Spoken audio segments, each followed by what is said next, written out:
प्रिय छात्रों, कैसे हैं आप सभी। आज हम स्टार्ट करेंगे कक्षा 10 की एनसीईआरटी बुक के प्रश्नों को, जिसमें हम पढ़ाएंगे आपको पहला चैप्टर वास्तविक संख्याएं। तो आइए स्टार्ट करते हैं। वास्तविक संख्याएं देखिए, तो वास्तविक संख्याएं क्या होती हैं। सभी धनात्मक ऋणात्मक संख्याओं को क्या बोलते हैं, वास्तविक संख्याएं कहते हैं। तो सबसे पहले हम स्टार्ट करेंगे आपके एक्सरसाइज 1.1 वास्तविक संख्याओं के अंतर्गत। एक्सरसाइज 1.1 में देखिए हमारा पहला प्रश्न क्या है।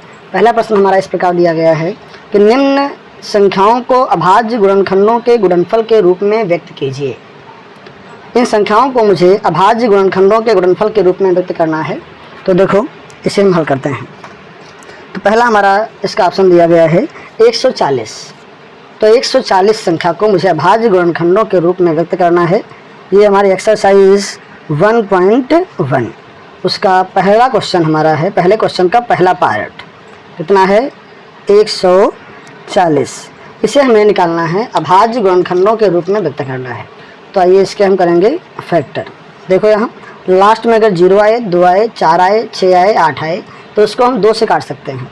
तो 2 सती 14, ठीक है, उतार लेंगे 0। फिर लास्ट में 0 है, 2 से काटेंगे तो 2 3 6, 1 बच गया, इधर आ गया, 10 हो गया, 2 पंचे 10।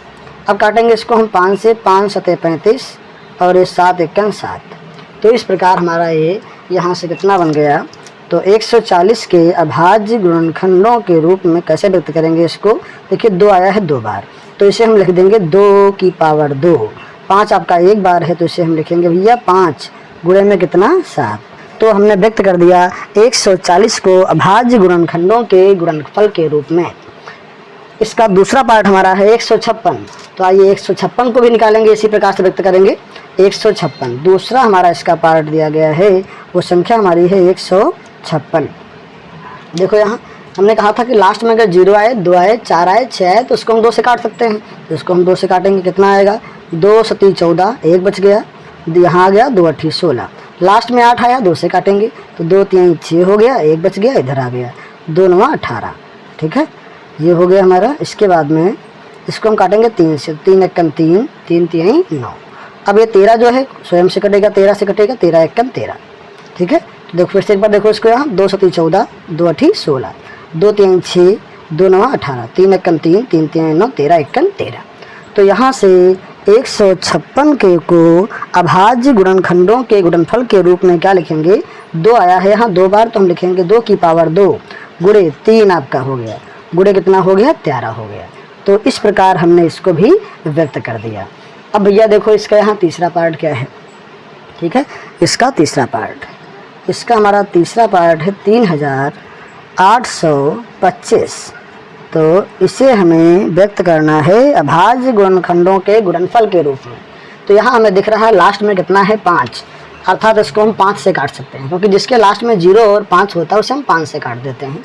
तो देखो 5 से काटेंगे, 5 सते 35, 3 बचा, 3 इधर आ गया ना आपका, ये तो 32 हो गया। तो 5 छक्का 30, 2 बच गया, 2 इधर आ गया, 5 25। काटेंगे इसको 5 से, तो 5 एकम 5, 2 बचा, 2 इधर आ गया ना, 26 हो गया, 5 25, 1 बचा, 5 3 15। फिर काटेंगे इसको 3 से, 3 5 15 और 3 एकम 3। लास्ट में 1 मिल रहा है, 3 से काटेंगे, 3 एकम 3, 2 बच गया, इधर आ गया, 21 हो गया, 3 सते 17 भैया स्वयं से कट जाएगा, तो 17 एकम कितना हो गया, 17 हो गया। ठीक है, अब इसको हम लिख देंगे, या 3825 को हम क्या लिखेंगे। देखो 5 आया 2 बार, तो इसको हम लिखेंगे 5 गुणे 5। 3 आया 2 बार, तो इसको हम यहाँ लिखेंगे 3 गुणे 3। 17 आया 1 बार ना, 17 लिख दिया। ठीक है, लेकिन उसमें कहा गया हमें अभाज्य गुणनखंडों के गुणनफल के रूप में लिखो। तो यहाँ 5 5 2 बार आया था, हम लिख देंगे 5 की पावर 2। 3 3 2 बार आया था, हम लिख देंगे 3 की पावर 2। इंटू में 17 भैया 1 बार आया, 17 लिख दिया। तो ये व्यक्त हो गया अभाज्य गुणनखंडों के गुणनफल के रूप में। देख लो इसका एक अगला पार्ट हमारा क्या है। तो इस प्रकार मुझे ये लग रहा है कि आप इस टाइप के बहुत सारे प्रश्नों को आप हल कर सकते हैं, क्योंकि आप कमज़ोर नहीं हैं। बस केवल आपको एक बार प्रैक्टिस की आवश्यकता है, क्योंकि मैथ बाई प्रैक्टिस जितना आप लगाएंगे उतना आएगी।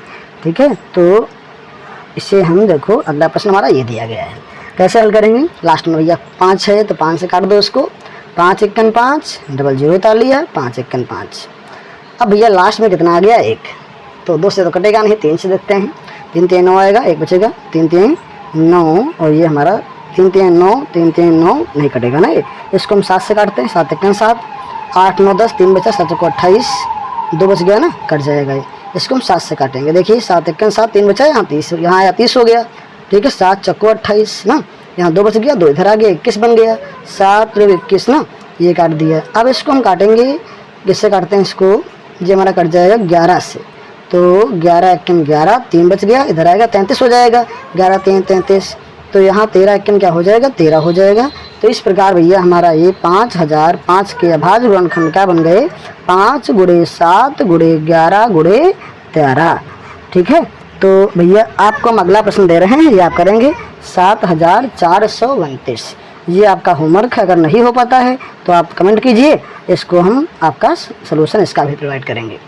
तो कैसी लगी हमारी वीडियो ज़रूर बताएं, और इसी टाइप की अन्य वीडियो पाने के लिए हमारे चैनल को सब्सक्राइब कर दीजिए, जिससे आपको डेली अपडेट मिलती रहे और आप उसका लाभ उठाते रहें।